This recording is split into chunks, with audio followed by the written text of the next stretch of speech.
Simple নিয়মে ঘরোয়া মশলা দিয়ে এতটা মজাদার গরু মাংস রেসিপি আমি আজকে আপনাদের সাথে শেয়ার করব। তো ফার্স্টে কথা না বাড়িয়ে চলে আসলাম কিচেন রুমে। আর এই তো এখানে আমি দিয়ে দিলাম হচ্ছে গরম তেল, আর গরম তেলের সাথে দিয়ে দিব স্টার মশলা, এলাচ এবং দারচিনি দিয়ে একটু মশলাটাও ভেজে নেব, সাথে অ্যাড করব পেঁয়াজ। আর এই ফাঁকে আমার বাসায় কারেন্ট চলে গিয়েছে, তো যাই হোক লাইটের আলো দিয়ে আপনাদেরকে হচ্ছে রান্না করে দেখাচ্ছি। আর এখানে দিয়ে দিলাম পেঁয়াজ, আর পেঁয়াজটা এখন একটু ব্রাউন কালার করে ভেজে নেব হালকা পরিমাণে। দিয়ে দিলাম লবণ, যাতে খুব দ্রুত মাংসটার সাথে লবণটা অ্যাডজাস্ট হয়ে যায় এবং হচ্ছে পেঁয়াজটা খুব দ্রুত গলে যায়। দিয়ে দিলাম কিছু পরিমাণ লবঙ্গ, দিয়ে এখন ভালোভাবে আবার একটু ভেজে নিব। আর এই পর্যায়ে দিয়ে দিব আদা রসুন বাটা।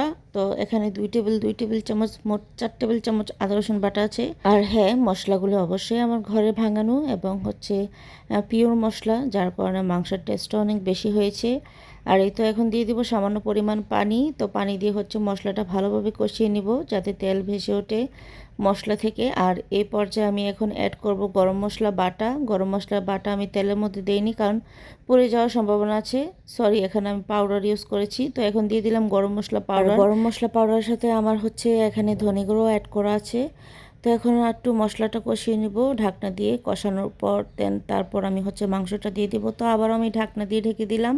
তো ঢাকনা উঠানোর পর দেখতেই পাচ্ছেন আমার মশলা থেকে তেল ছেড়ে আসছে, তার মানে পেঁয়াজটা মশলাটা ভালোভাবে কষিয়ে গিয়েছে। এখন আমি দিয়ে দিব পরপর ধুয়ে রাখা মাংসগুলি।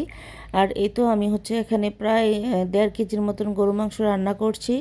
তো এই তো এখন দিয়ে দিব গরু মাংসগুলি। তো হচ্ছে গরু মাংসগুলো দিয়ে আবারও ভালোভাবে মিশিয়ে ঢাকনা দিয়ে ঢেকে আছে সুন্দর করে রান্না করব। আর এখন আমি একটু পানি দেব না, এখন ভালোভাবে সেদ্ধ আর আগ পর্যন্ত একটু আছে ঢেকে দিব। আমি প্রায় 10 থেকে 15 মিনিট পর হচ্ছে পানিটা অ্যাড করব, যেহেতু মশলাটা আমি পানি দিয়ে হচ্ছে আগে ভালোভাবে কষিয়ে নিয়েছি। তো আমি আবারও এখন ঢাকনা দিয়ে ঢেকে দেব। আর এই তো ঢাকনা খোলার পর দেখতেই পারছেন আমার রান্না প্রায় হচ্ছে 60% হয়েছে। তো এ ফাঁকে আবারও আমি আছে ঢাকনা দিব, আর সামান্য একটু পরিমাণ পানি দিয়েছি। তো দেশীয় মাংস যেহেতু একদমই সিদ্ধ হয়ে গিয়েছে, তো পানি দিয়ে পানির সাথে আলুটাও আমি ছেড়ে দিয়েছিলাম। আর দেখতেই পারছেন আমার গরু মাংস রেডি। আপনারা চাইলে এভাবে রান্না করতে পারেন।